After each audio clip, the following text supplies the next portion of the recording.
In Tactility Studies, we're really interested in how performances take place on and through the body.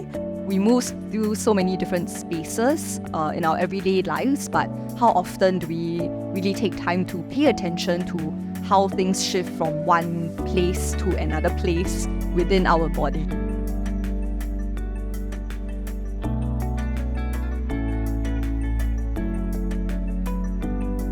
And I guess the idea for this piece really came from a sense of body, right? That we wanted a way to connect all these different artworks and again to really highlight the way the vocabulary shifts from one artwork to the other, and therefore literally a kind of embodied tour or somatic tour of these different artworks in the piece.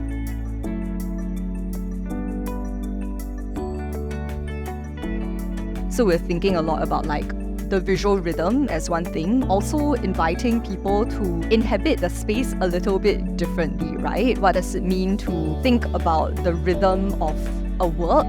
What does it mean to think about the rhythm of the gallery?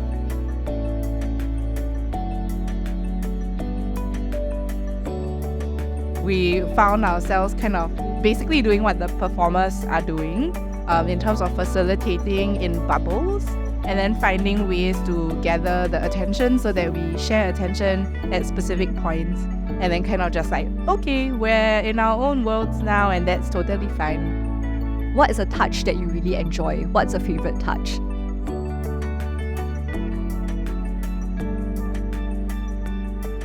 The sort of cyclical nature of that felt like something to play with, that there's a constant effort. The performers are working so hard to hold the space at a certain level of intensity. How much can an artwork really take over the space of a museum? Maybe for the performance itself, that's something that we can manage safely and still allow for that kind of uncontrolled taking over visually.